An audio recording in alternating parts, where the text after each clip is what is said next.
Welcome students of class 11th। आज आपको एक नया वीडियो मिलने वाला है।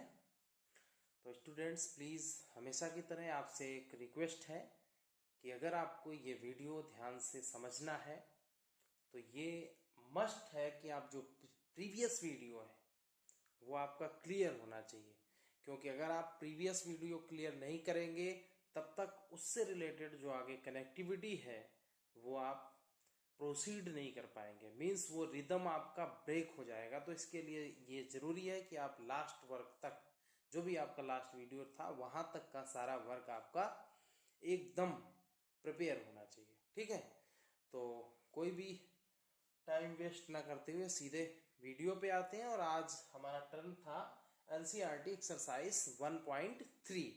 मीन्स 1.3 के लिए जो चीजें रिक्वायर्ड हैं, रिक्वायर्ड मीन्स जो कॉन्सेप्ट रिक्वायर्ड है वो पावर सेट था, सबसेट था, इंटरवल्स था।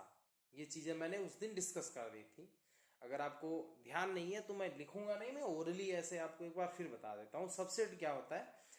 मीन्स कोई भी ऐसा सेट उसमें के सारे एलिमेंट अगर किसी सेट में बिलोंग कर रहे हैं तो ये सेट दूसरे वाले सेट का सबसेट कहलाता है।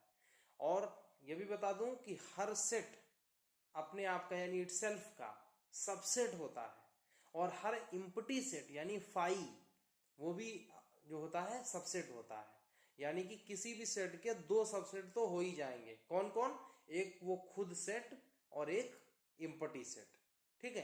पावर सेट क्या था? जिसमें जैसे कोई सेट लिया और उस सेट से जितने भी सबसेट पॉसिबल हैं उन सब का एक साथ कलेक्शन लेने से पावर सेट बनता था। ठीक है।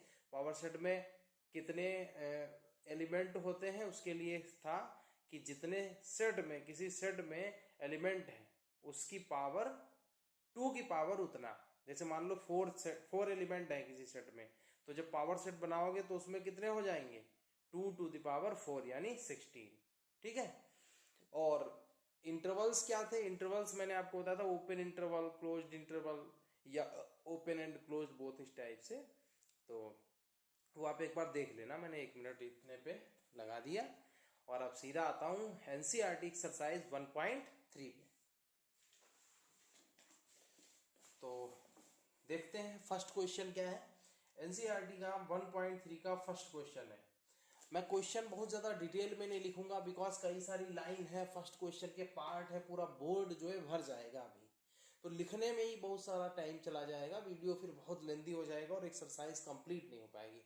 कहने का मीन्स ये हुआ कि जो चीजें आपके लिए हैं, जैसे बुक में जब क्वेश्चन लिखा ही है तो उसको मैं अगर पॉसिबल है तो नहीं लिखूंगा। कहीं पे लगेगा कि बिना लिखे समझ में नहीं आ रहा तब तो लिखेंगे ही लिखेंगे, वरना कोशिश करिए कि उतना ना लिखना पड़े। फर्स्ट क्वेश्चन है make correct statements by filling in the symbol. यानी कि आपको पहला क्वेश्चन है, आपको ये फिल करना है फर्स्ट का फर्स्ट पार्ट, फर्स्ट सेकंड ऐसे पार्ट, या तो ये फिल करो और या फिर ये फिल करो। ये हमने बताया था ये तब होता है जैसे मान लीजिए ये एक सेट है, इसमें 2 3 है, और एक ये सेट, ये एक एलिमेंट है 2, तो इसका मतलब 2 इसका एलिमेंट है और ये सेट मान लो ए है। इसका मीन्स 2 जो है ऐसे सबसेट है किसका? 2 3 का। इसका मीनिंग क्या है? 2 जो है वो 2,3 में 2 बिलोंग कर रहा है। मीन्स 2 जो है वो एलिमेंट है किसका? 2 3 का। और मान लीजिए यही 4 को पूछे, 4, अब 4 में ये हो जाएगा। क्यों? क्योंकि ये डज नॉट कंटेन का सिंबल है, मीन्स 4 इसमें नहीं बिलोंग करता है। अब इसकी जगह पे 2,3 भी लिख सकते हैं और ऐसे भी लिखा जा सकता है, ऐसे, बिकॉज ए का मीन्स क्या है? तो बस ये करना है। अब जैसे फर्स्ट पार्ट लिखते हैं, ये सबसेट का भी सिंबल है, और अगर इसको लैंग्वेज में वर्ड्स में कहो तो कंटेंट, इस कंटेंट इन, ये भी उसका सिंबल है। तो जो भी आप समझे, लास्ट वीडियो ध्यान से देखो तभी इसमें अच्छे से समझ जाओ। 1 2 3 4, 1 2 3 4 5, देखो ऐसे लिखा है 2 3 4, 2 3 4, और फिर यहां पे आपको फिल करना है। आगे है 1 2 3 4 5। अब आप देखें तो जो इसमें 2 3 4 है वो इसमें भी 2 3 4 आ रहे हैं। एक्स्ट्रा है उससे लेना देना नहीं है, बट अगर जितने यहाँ है उतने इसमें मिल रहे हैं, इसका मतलब ये इसका सबसेट है, तो यहाँ पे सिंबल हो जाएगा ये वाला। ठीक है। ऐसे सेकेंड पार्ट है, सेकेंड पार्ट में है ABC और BCD। अब देखो ABC, ABC और BCD, देखो एक सेट में ABC लेटर है और एक में BCD, तो जितने इसमें है लेटर्स यानी A, B और C, इसमें वो सारे नहीं है। क्यों? क्योंकि BC तो यहाँ प्रेजेंट है बट इसमें का A नहीं है। इट मीन्स ये सेट इसका सबसेट नहीं कहा जाएगा, तो सिंबल क्या लगेगा? ऐसे, यानी this is not contained in this, या this is not the subset of this. तो मैंने 2 पार्ट्स बता दिए, यही सब में आपको सर्च करना है कि जो ये है वो इसमें मिल रहा है नहीं मिल रहा है, यानी ये पूरा इसमें बिलोंग करता है कि नहीं करता है। अगर बिलोंग करता है तो ये, नहीं करता है तो ये। ये तो रोस्टर फॉर्म में थे। चलो एक पार्ट ऐसा भी बता देते हैं जो सेट बिल्डर फॉर्म में लिखा हो। तो सेट बिल्डर फॉर्म में देखो लास्ट वाला बता देते हैं,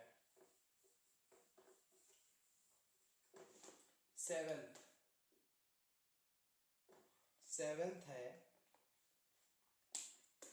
लिखा है x is an even natural number, ऐसे लिखा है। देखो x और x is an even natural number, even natural number.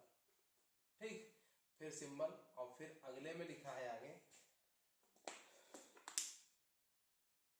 x is an integer, x और x इज एन इंटीजर। आप समझो बात को ध्यान से, बहुत इजी है, केवल थोड़ा सा बस समझना है। लिखा है x और x is an even natural number. अच्छा, नेचुरल नंबर कहाँ से स्टार्ट होती हैं? 1 2 3 4 5, ये सभी क्या है? नेचुरल नंबर्स हैं। डॉट डॉट आगे तक बढ़ते जाओ।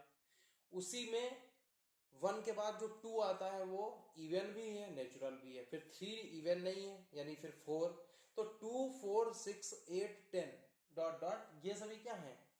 नेचुरल भी और इवन भी। और यहाँ लिखा है x इज एन इंटीजर, ये यानी सेट किसका है?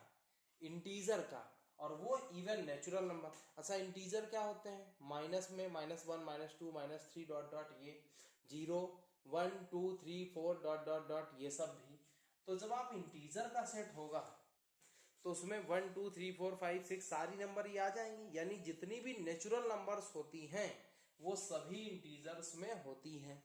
और नेचुरल भी हो, जब सारी नेचुरल है तो चाहे इवन नेचुरल चाहे ऑड नेचुरल, सभी की सभी मिलेंगी किसमें? इंटीजर में।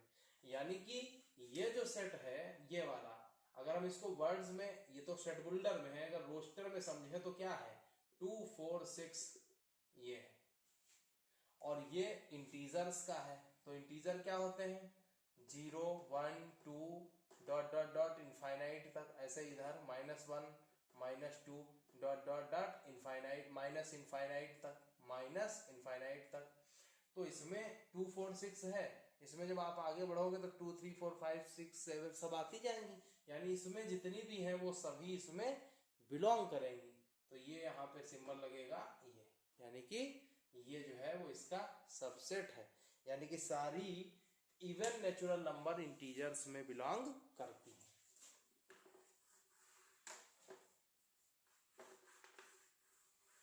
अब देखते हैं क्वेश्चन नंबर 2। क्वेश्चन नंबर 2 क्या है? Examine whether the following statements are true और फॉल्स, यानी स्टेटमेंट्स जो दिए हैं उनको बताना है कि वो ट्रू है या फॉल्स है। तो सेकंड वाला देखो, फर्स्ट है A, B और फिर does not contain B, C, A। True false बताना है, यानी ये सिंबल किसका है? कि डज नॉट कंटेंट का है, या कह लो इज नॉट द सबसेट का है। तो A, B यहाँ है, इसमें अगर आप देखें तो A भी है, B भी है, C भी है। तो हमें C है कि नहीं उससे मतलब नहीं है, लेकिन उससे लेना देना नहीं है। यहाँ आपको सिर्फ देखना है, यहाँ A B है, A B इसमें मिल रहा है कि नहीं? इसमें मिल रहे हैं। इसका मतलब ये जो है वो इसका सबसेट है। तो लिख देंगे फॉल्स। फॉल्स क्यों फॉल्स है? Because all the elements of first set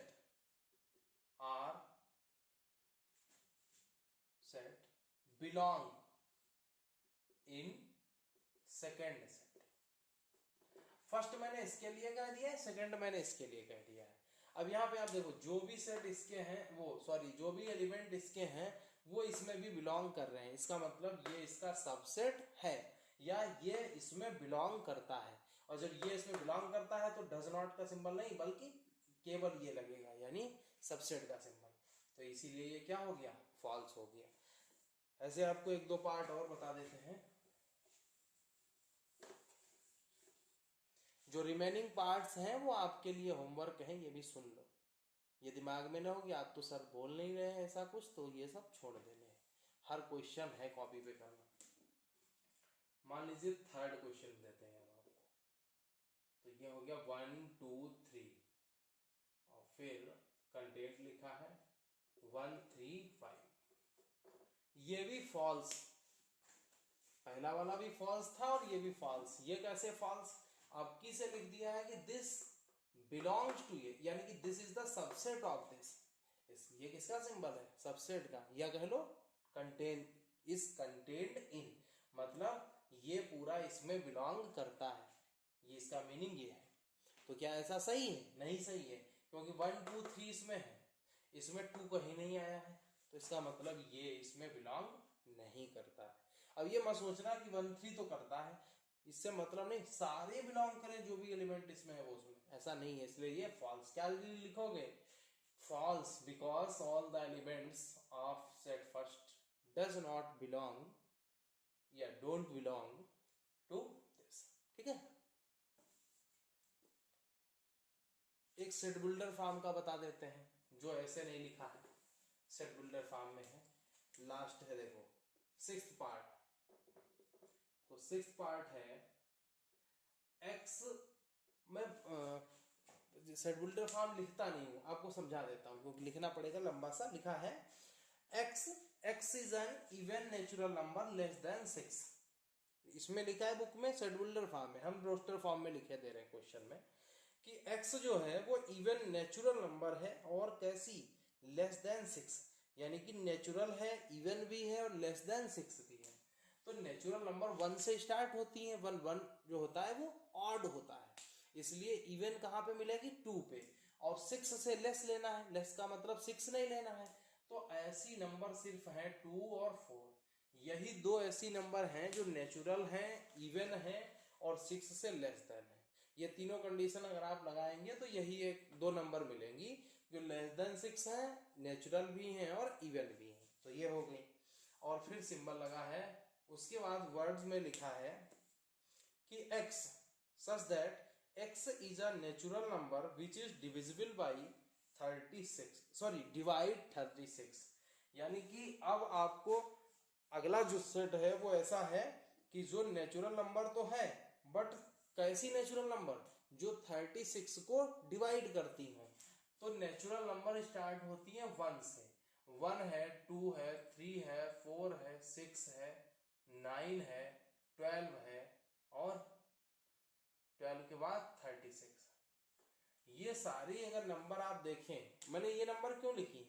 क्योंकि कंडीशन दी है कि x ऐसी नंबर है जो नेचुरल है और 36 को डिवाइड करती है। तो 1 2 3 4 6 9 12 36 ये सभी नंबर 36 को डिवाइड करती हैं। अब इनमें देखो ये वाली मिलेंगी 2 4, यहाँ 2 4।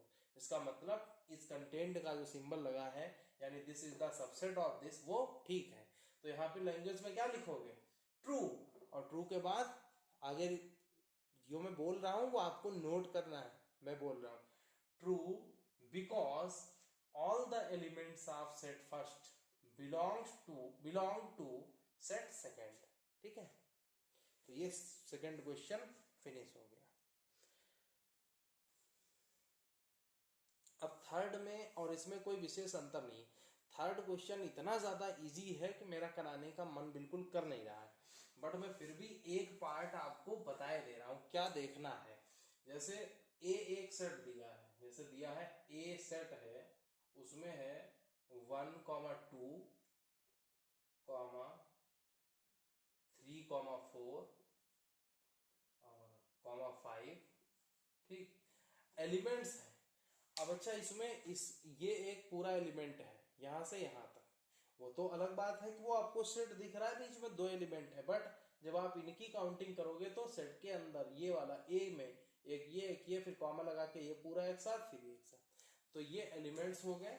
और नीचे लिखा है, फर्स्ट पार्ट है, आपको करेक्ट बताना है कौन सा है, ठीक है।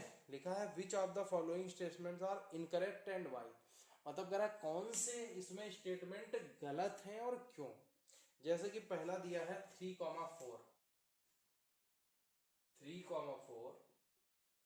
और बिलोंग टू ए, मतलब जैसे ये दिया है तो यहाँ पे 3, 4 क्या है, एक इस सेट का एक, भाई ए में देखो 3, 4 आ रहा है, और यहाँ भी 3, 4 ये क्या लिखा है, 3, 4 इज द सबसेट ऑफ ए। तो अगर ये ए में है तो बात सही है, ठीक है, और अगर नहीं है तो नहीं सही है। जैसे दूसरा लिखा है, एक और एग्जांपल आपको देते हैं, जैसे ये लिखा है 1, 2, 5, ठीक। अब समझो ये सबसेट है, यानी कि 3, 4 इज द सबसेट ऑफ ए। भाई यहाँ का मैंने ए जो सेट था, मैंने आपको जब सबसेट पढ़ाया था तो बताया था कोई भी सेट होगा उसका एलिमेंट लेकर अगर कोई नया सेट आप बनाते हैं, भले ही एक एलिमेंट लें तब भी सबसेट हो जाता है, ना भी एलिमेंट लो इम्पटी भी रखो तब भी उसका सबसेट होता है। तो यहाँ तो ए में जो 1, 2, 5 और एक ये एलिमेंट है, वही एलिमेंट तो यहाँ ने अपने लिख दिया है, ठीक। तो आपको कुछ बारीकियां इसमें ध्यान देनी है कि जब आपकी नजर पैनी होनी चाहिए कि ये दिया है तो वो उसमें बिलोंग कर रहा है कि नहीं कर रहा है, ध्यान से बस देखना है, ठीक है। तो ये मैं क्वेश्चन आपके लिए छोड़ रहा हूँ, थर्ड वाला मीन्स आपको बताना है, किसी में सबसेट पूछ रहा है कि इसका सबसेट है कि नहीं है, और किसी में पूछ रहा है ये इसमें बिलोंग कर रहा है कि नहीं बिलोंग कर रहा है, मतलब ये बिलोंग्स का सिंबल है, ये भी इसका अगर मीनिंग एक तरीके से देखें तो बिलोंग का ही आता है, बट इसको पढ़ते क्या है, इस कंटेन्ड इन, या फिर इसको कहते हैं सबसेट, और सबसेट क्या होता है ये मैं बता चुका हूं। तो थर्ड क्वेश्चन आपके लिए छोड़ रहा हूं।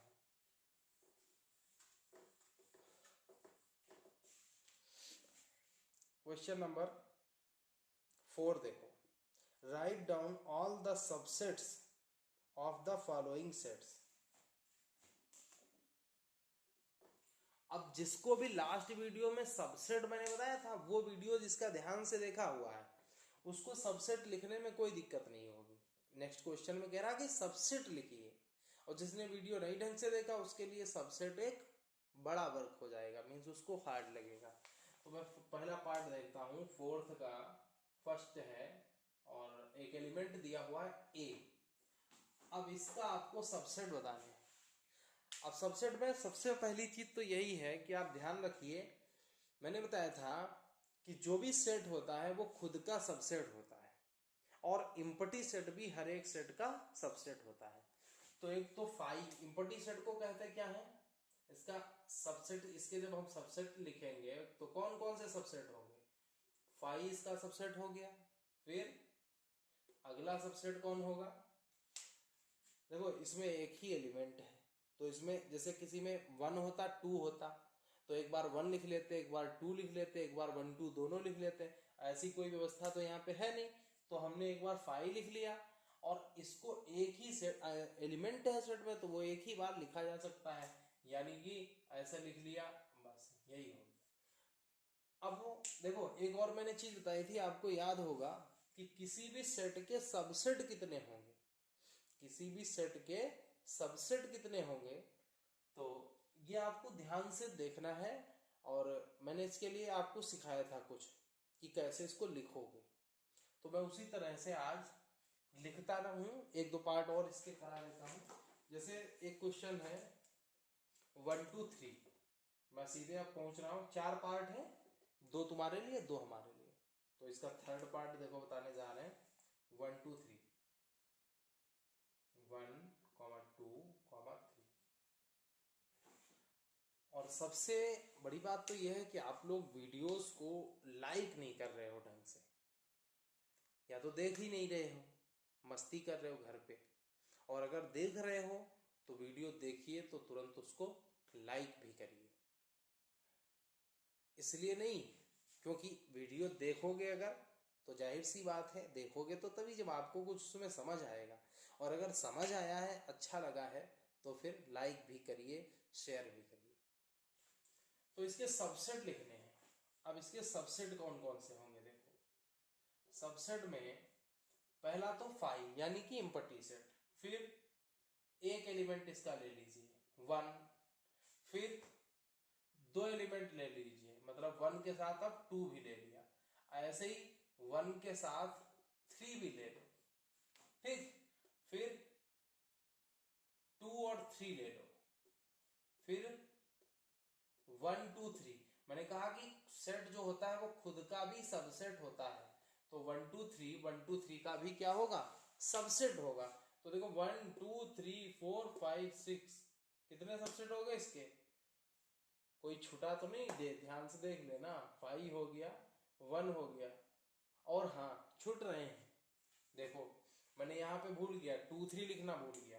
जैसे 5 लिखा, सिंगल एलिमेंट 1 लिखा, ऐसे ही इसके बाद आप सिंगल एलिमेंट 2 भी तो होगा, और उसके बाद सिंगल एलिमेंट 3 भी तो होगा। अब डबल डबल शुरू किए यहाँ से, तो 8 इसके यानी सबसेट हो गए। 5 1 2 3 1 2 1 3 2 3। अब यहाँ पे 10th वाला प्रोबेबिलिटी वाला माइंड मत लगाना। जैसे उसमें जब हम आउटकम्स लिखते थे 2 डाइज वाले, तो 1 3 लिखते थे और एक 3 1 लिखते थे। वहां पर 1 3 और 3 1 अलग अलग होते थे। यहाँ पर 1 3 लिखो या 3 1 लिख दो, 3, 1 एक ही बात है। 1 3 का मतलब ऐसा सेट जिसमें 1 और 3 है, और 3, 1 लिखो, उसका भी मीनिंग यही कि उस सेट में 3 और 1 एलिमेंट है। इसलिए यहाँ पर 1 3 और 3 1 एक ही चीज है। तो ये 1 1 1 2 1 2 3 1 2 1 3 2 3 और 1 2 3, ये 8 इसके क्या हो गए, सबसेट हो गए।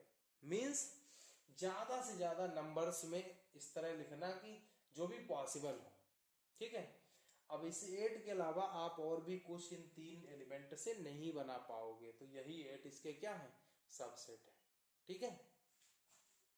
और फिर एक बार मैं बता दूं, सबसेट मीन्स ऐसे सेट जिनके सारे एलिमेंट इसमें हों। तो आप यहां से यहां तक जो मैंने 8 लिखे हैं, उनमें से कोई भी एलिमेंट, कोई भी सेट का एलिमेंट देखो वो इसमें आपको मिलेगा, ये मीनिंग है। तो ऐसे सबसेट आप लिख लेंगे। फिर देखो नेक्स्ट है, how many elements has P A if A is 5। लिखा है how many elements has P A if A is 5। अब क्वेश्चन समझ लो, मैंने पूरा क्वेश्चन नहीं लिखा है, मैंने ये ऐसे लिख दिया है। बुक में आपकी क्या लिखा है कि how many elements have P A if A is 5। Meaning क्या हुआ कि पी ए का मतलब क्या होता है, पी ए मैंने समझाया था, पी से जब रिप्रेजेंट करते हो तो पावर सेट को रिप्रेजेंट करते हो। मतलब ए कोई सेट है, और वो कैसा सेट है, 5 मीन्स इम्पटी सेट।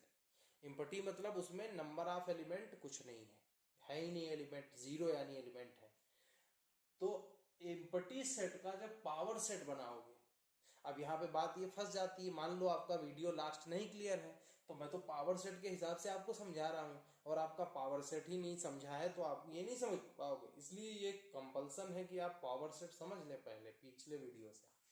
तो पावर सेट में एलिमेंट कितने होंगे ये तो पूछ रहा है।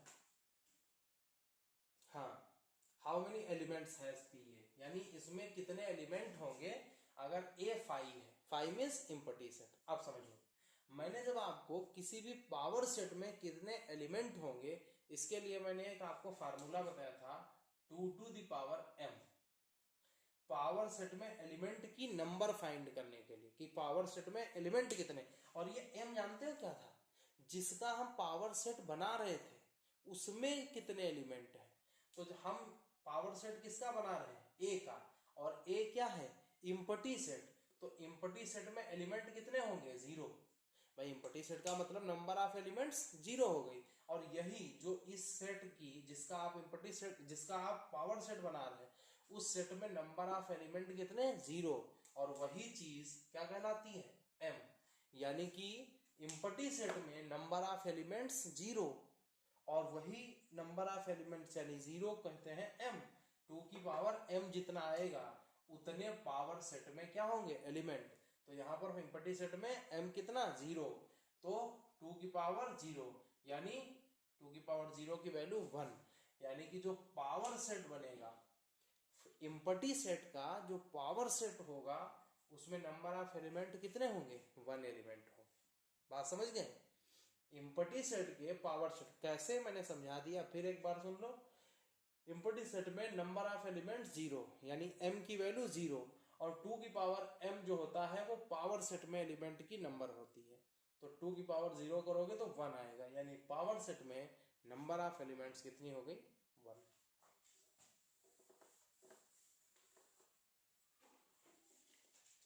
इसके बाद नेक्स्ट क्वेश्चन देखते हैं। Write the following as intervals, यानी कि सेट की फॉर्म में दिए हैं, आपको इंटरवल्स की फॉर्म में लिखने।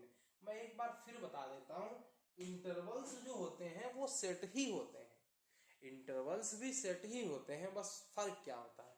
जैसे मान लीजिए ये कोई सेट है, इसमें हमने लिखा 1 2 3 4 5 6, ये 1 से लेकर के 6 तक है, और ऐसा है इसमें 1 6 दोनों हैं। याद होगा जब मैंने subsets as the set of real subsets of real numbers करके आपको कुछ मैंने बताया था लास्ट वीडियो में, तो मैंने open interval, closed interval, open and closed दोनों एक ही में होते हैं, उस टाइप के मैंने आपको बताए थे। तो उसमें क्या था, जब जैसे 1 और 6 दोनों इसके एंड पॉइंट है, तो हम अगर इसको ऐसे लिख दें 1,6, तो ये इंटरवल, यही सेट क्या कहलाता है, इंटरवल। और कैसा, क्लोज्ड। क्लोज्ड का मीन्स होता है, मैं आपको एक देसी भाषा में समझा दे रहा हूं जो आपके दिमाग में याद रहेगा। इंटरवल जो होते हैं वो एक तरीके से आप ये कह सकते हो, सेट के जो इनिशियल और फाइनल पॉइंट अगर हम लिख दें, कोई भी सेट है उसके इनिशियल मतलब ये और फाइनल मतलब ये, अगर उन पॉइंट्स को लिख दें तो वही इंटरवल्स बन जाता है। अब उसमें ओपन क्लोज्ड के लिए भी एक देसी हम आपको ट्रिक बता दें, ध्यान रखना। अगर इधर वाला जैसे 1,6 लिखा और उस सेट में अगर 1 से 6 तक सभी हैं, तो आप ये वाला ब्रैकेट लगाइए। मान लो ऐसे आपने लिखा कहीं पे, इसका मतलब ये हो गया कि जब आप सेट लिखेंगे इसको ओपन इंटरवल कहेंगे, ठीक। तो ये 1 और 6 इसमें नहीं लेना है, स्मॉल ब्रैकेट जो लगा है, यानी कि 1 के बाद 1 को छोड़ दीजिए। तो कहां से शुरू होगा सेट, 2 से, 3 4 5 यहीं तक, क्योंकि 6 नहीं लेना है।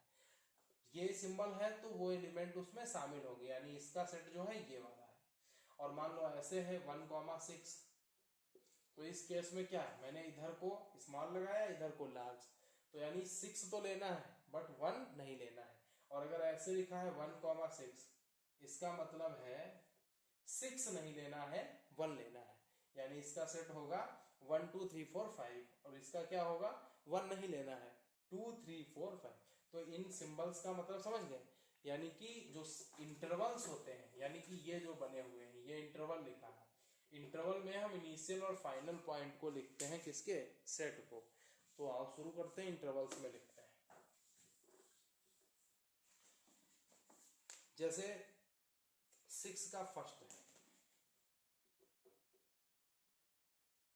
x, और लिखा है x belongs to R -4 x और 6। Write the following as interval, ठीक।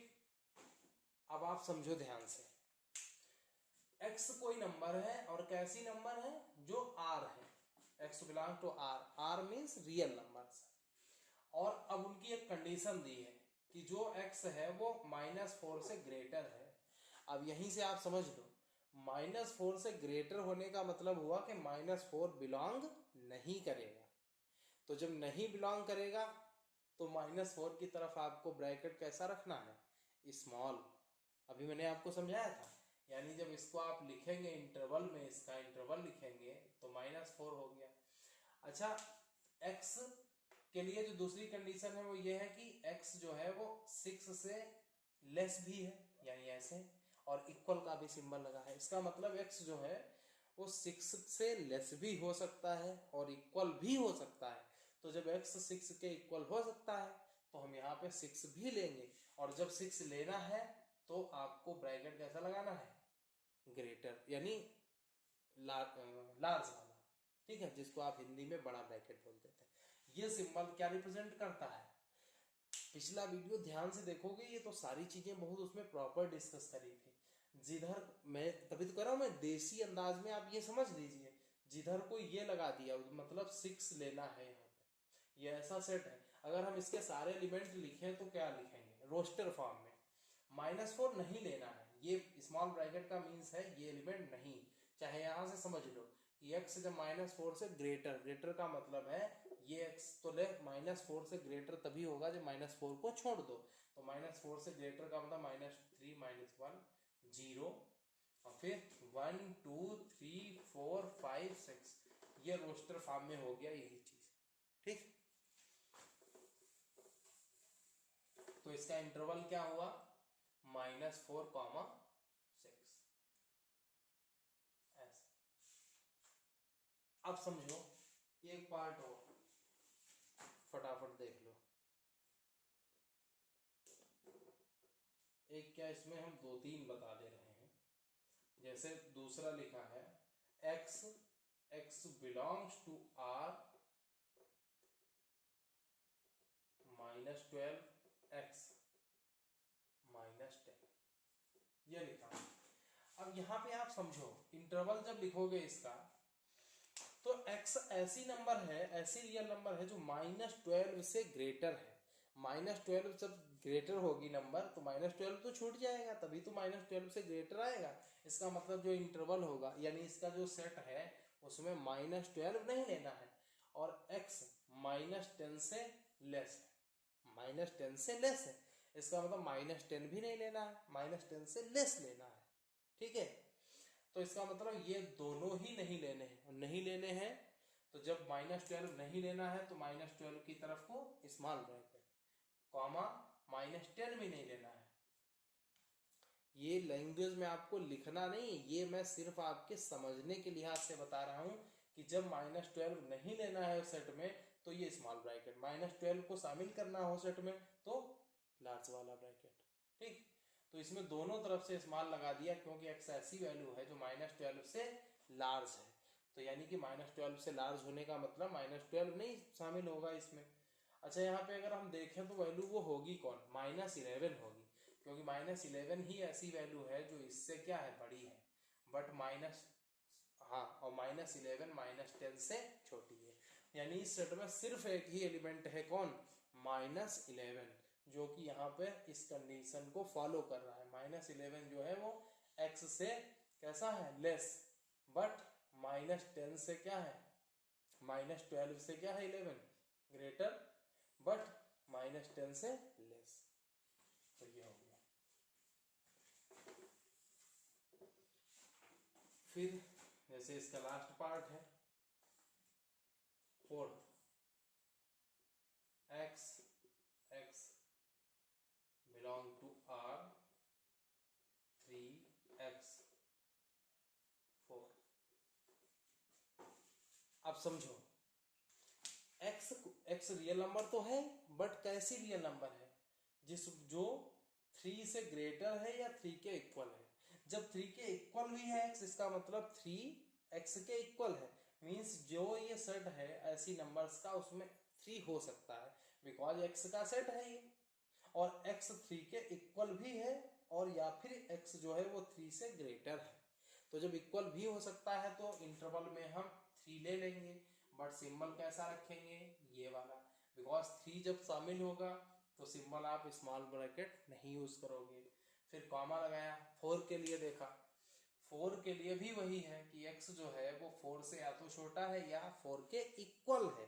तो यहाँ पे x ऐसी वैल्यू है जो 4 भी हो सकती है, और जब 4 इसमें हो सकता है तो 4 यहाँ लगाओगे तो कैपिटल बन जाए। यह ब्रैकेट जो है वो आपका कर्ली या स्मॉल नहीं रहेगा, बल्कि कैसा, ये ब्रैकेट है। सीधा आप देसी अंदाज में समझो, ये ब्रैकेट होने का मतलब सेट में ये दोनों ही शामिल हो जाते हैं, और बीच की भी नंबर तो होती ही है। और अगर स्मॉल जिधर को होगा उधर की नंबर, जैसे मैंने ये लिख दिया मान लो कहीं पर -3,5, तो इसका मीनिंग, अब दोनों तरफ मैंने स्मॉल ब्रैकेट यूज किया, ये ऐसा इंटरवल होगा -3 और 5 के बीच की तो नंबर यहाँ होंगी, लेकिन -3 और -5 नहीं होगी, ठीक।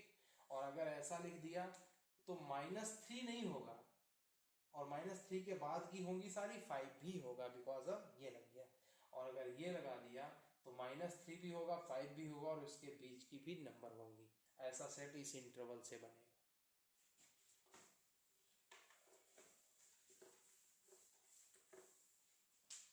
अब इसके बाद नेक्स्ट है right the following intervals in the set builder form.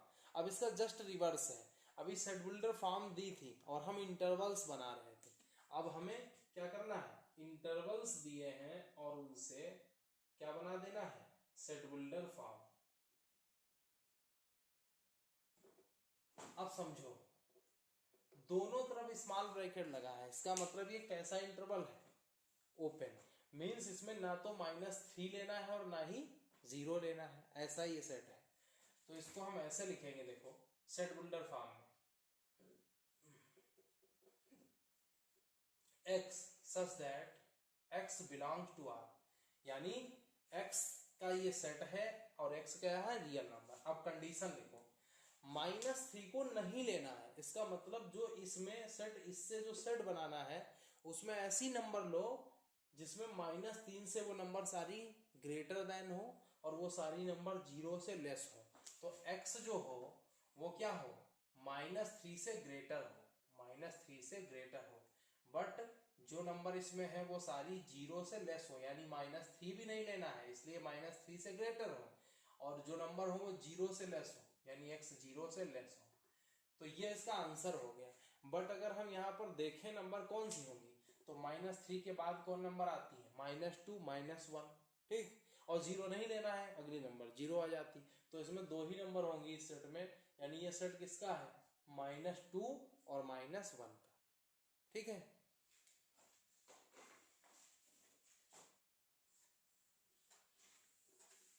इसी का अगला पार्ट देख लो, 7 का सेकेंड। अब इसमें देखो जैसे लिखा है 6,12, अब दोनों तरफ ये वाला सिंबल लार्ज वाला है, तो इसका मतलब इसमें आपको 6 भी लेना है, 12 भी लेना है। ये ऐसा सेट है जिसमें 6 और 12 की बिटवीन की नंबर्स तो बिलोंग करेंगी ही, और उसमें 6 और 12 भी होने चाहिए। तो इसका जो आंसर है, इसका सेट बिल्डर फॉर्म क्या होगा, x such that x belong to R, और x की कंडीशन क्या है, 6। अब यहां देखो 6 हो सकता है, अब इस वाले सेट में 6 हो सकता है, तो x जब लिखोगे तो 6 से या 6 भी होगा, और इस सेट में 6 से आगे की भी नंबर होंगी, तो जो x होगा वो या तो 6 से ग्रेटर होगा या 6 के इक्वल होगा। ऐसे ही x जो है वो या तो, अब अच्छा 12 के आगे की तो नंबर हो नहीं सकती है इन दोनों के बीच में, तो जो बड़ी से बड़ी नंबर होगी वो कौन हो सकती है, 12। और या तो इसमें जो नंबर है वो मैक्सिमम 12 हो सकता है या 12 से लेस होंगी, तो यानी x जो है वो या तो 12 के इक्वल होगा या 12 से लेस होगा। ये कंडीशन आप समझने में कोई प्रॉब्लम तो नहीं हो रही, 6 हो भी सकता है, यानी यहाँ पे 6 इसकी वजह से, तो मैंने लिख दिया 6x इज इक्वल टू 6 और लेस देन, मतलब ग्रेटर देन 6, तो कि 6 होगा या 6 से आगे की नंबर होगी, तो यानी x जो है वह तो 6 होगा या 6 से ग्रेटर देन, बट 12 से लेस देन, तो लिख दिया x is less or equal to 12, ठीक है। अब आप इसी का एक और पार्ट देख लें,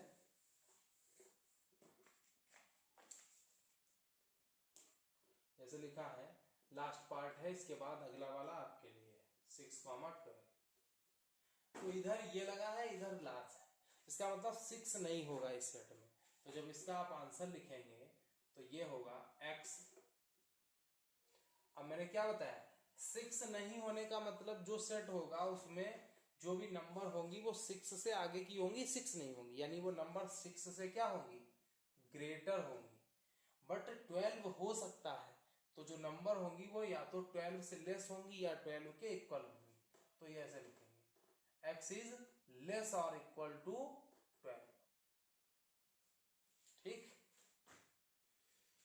मैं समझ रहा हूं कि बड़ा इजी है, आप अच्छे से समझ गए होंगे।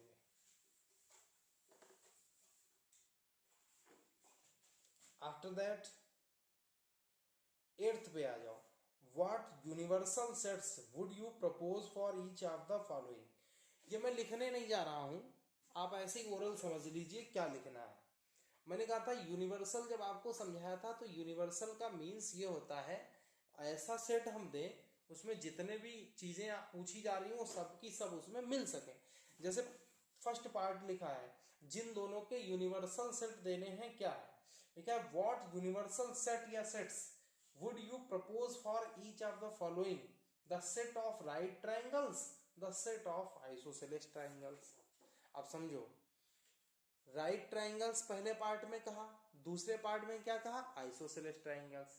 अगर आप केवल ट्राइंगल्स का सेट ले लें, केवल ट्राइंगल्स का सेट ले लें, और जब ट्राइंगल्स का आप सेट लोगे ईच टाइप का ट्राइंगल, तो ट्राइंगल्स या तो आइसोसेलेस होते हैं या स्केलिन होते हैं या इक्विलेटरल होते हैं, राइट एंगल होते हैं, यही तो सब होते हैं। तो अगर इन दोनों का यूनिवर्सल सेट देना है तो राइट एंगल आइसोसेलेस, आप ऐसा सेट दें इसमें right angle triangles, right angle triangles, ठीक। और कैसा, दूसरा है आइसोसेलेस। ये जैसे दो हमने बात करी दो टाइप के ट्राइंगल्स के सेट की, तो जब आप राइट एंगल ट्राइंगल भी ले लेंगे और आइसोसेलेस टाइप का भी ट्राइंगल ले लेंगे, तो अगर आपने केवल राइट एंगल ट्राइंगल का सेट बनाया तो वो इसी में का तो एलिमेंट होगा, या केवल आइसोसेलेस ट्राइंगल का सेट लिखा तो वो भी इसी का होगा। जैसे अलग अलग नेम लिखे हैं, एक पार्ट में ये नाम लिखा है, एक पार्ट में ये नाम लिखा है, तो अगर हम दोनों एक साथ ले लें तो यानी कि ये जो सेट बना है इसमें राइट एंगल ट्राइंगल भी मिल रहा है और आइसोसेलेस ट्राइंगल भी मिल रहा है, तो ये कैसा यूनिवर्सल हो गया। यूनिवर्सल इसलिए क्योंकि वो दोनों के दोनों इसमें बिलोंग कर रहे हैं, ठीक है। तो ये भी आपको अपने आप से लिखना है, ध्यान से लिखना, कुछ नहीं खाली समझना है, लिखना तो एक लाइन है। फिर इसके बाद देखो लास्ट है, given the sets A, B, C, which of the following may be considered a universal set। इसको मैं लिख के अच्छे से समझाए दे रहा हूं, यूनिवर्सल सेट। लास्ट क्वेश्चन है 9th सेट, एक दिया A 1 3 5, एक सेट है B, तो जो B है, B सेट में है 2 4 6, और एक सेट है C में है 0 2 4 6 8, 0 2 4 6 8, ठीक। अब लिखा है फर्स्ट पार्ट, मैं सारे पार्ट लिख दे रहा हूं, 0 1 2 3 4 5 6, 3 4 5 6, फिर सेकेंड पार्ट 5, फिर थर्ड पार्ट 0 1 2 3 4 5 6 7 8 9 10, 1 2 3 4 5 6 7 8 9 10, और फोर्थ है 1 2 3 4 5 6 7 8, 1 2 3 4 5 6 7 8। क्वेश्चन को ध्यान से समझ लीजिए। क्वेश्चन में एक ये A सेट गिवन है, एक B सेट गिवन है और एक C सेट गिवन है। क्वेश्चन में ये कह रहा है कि किसको आप इनमें से इन तीनों का यानी ए बी सी का इन तीनों का आप यूनिवर्सल सेट लेंगे। यूनिवर्सल सेट यानी कौन है? अब आप यूनिवर्सल का मीनिंग माइंड में रखिए। यूनिवर्सल का मीनिंग यह होगा जो भी यूनिवर्सल सेट होगा इन चारों में से, इन तीनों का, तीनों की बात कर रहा है, इन तीनों का यूनिवर्सल सेट होने का मीनिंग पहली चीज माइंड में आना चाहिए तुरंत। तो इन तीनों का यूनिवर्सल सेट होने का मीनिंग ये है कि इनमें से ऐसा सेट जिसमें इन तीनों के सारे एलिमेंट्स मिल जाएं, वो सेट कहलाएगा इन तीनों का यूनिवर्सल सेट। ठीक है, यूनिवर्सल का मतलब ये होता है कि जो भी गिवन है वो जो भी पॉसिबल वो सब का सब हो। तो अगर आप इसमें देखो 0 1 2 3 4 5 6 ये और ये शुरुआत के दो सेट तो इसमें मिल जाएंगे क्योंकि 1 3 5 भी इसमें है, 2 4 6 भी इसमें है। बट इसमें जो 0 है, सॉरी इसमें जो 8 है, ये 8 दिख रहा है सी में, वो यहाँ नहीं है। इसका मतलब इन तीनों एलिमेंट के, इन तीनों सेट्स के एलिमेंट सारे इसमें नहीं है, तो ये यूनिवर्सल इन तीनों का सेट नहीं है। फिर देखो 5 में तो एलिमेंट ही नहीं होते हैं, तो इतने सारे कहाँ मिलेंगे? जब एक भी एलिमेंट नहीं है तो ये सारे तो मिलने की कोई गुंजाइश नहीं। थर्ड में अगर आप देखें जीरो, अच्छा इसमें देखो 0 से लेकर के ये जो तीनों सेट है, अगर इन तीनों सेट की सारी नंबर्स को अगर आप ध्यान से देखें तो आपको ये मिल रहा होगा कि 0 से लेकर इन तीनों सेट में 8 तक नंबर्स हैं और 0 से 8 तक सभी नंबर्स हैं। 0 1 2 3 4 5 6 7 8 यही नंबर्स इन तीनों में मिलेंगे। वो सारी इसमें भी मिल रही हैं 0 1 2 3 4 5 6। अब इतने होशियार ना बनना कि इसमें 9 10 भी क्यों है। इस हमने क्या कहा, जितनी इन तीनों में है वो इसमें मिल जाए, ये तो नहीं कहा कि उससे एक्स्ट्रा ना हो। यानी कि इस थर्ड सेट में ये तीनों सेट ए बी सी की सारे एलिमेंट इसमें बिलोंग करते हैं, तो ये क्या हो गया? Universal set. इसमें अगर आप फोर्थ में देखें तो फोर्थ में बाकी सब मिल रही है बट 0 है यहाँ, वो 0 इसमें नहीं है, तो ये भी इन तीनों को कंटेन नहीं कर पा रहा है। तो थर्ड सेट केवल ऐसा मिला है थर्ड पार्ट का जिसमें ये तीनों सेट के एलिमेंट बिलोंग कर रहे हैं। तो लैंग्वेज क्या लिखोगे, मैं डिक्टेट कर रहा हूं, ध्यान से सुनो, वो आपको नोट करनी है। All the elements of A B and C belong to the set, कौन सेट? ये वाला। Therefore, this is the universal set of sets A, B and C। इसलिए ये सेट क्या हो गया? A, B, C तीनों सेट यानी जो है उनका यूनिवर्सल सेट है। यूनिवर्सल का मीनिंग क्लियर हो गया होगा इससे। तो आई होप कि everything is clear of this exercise. Next video में हम आपको मिलते हैं नए कंटेंट के साथ। तो प्लीज वीडियो को लाइक जरूर किया करिए। नीडी आप जो आपके फ्रेंड हैं, आपके क्लासमेट हैं, उनको भी शेयर कर दिया करो। पहली चीज तो ऐड है सारे ग्रुप में, इन केस ना ऐड हो तो मुझे नहीं लगता कि कोई ऐसा होगा जो अभी तक ऐड नहीं हुआ होगा। ठीक है, तो मिलते हैं नए वीडियो में। ठीक है, थैंक यू सो मच।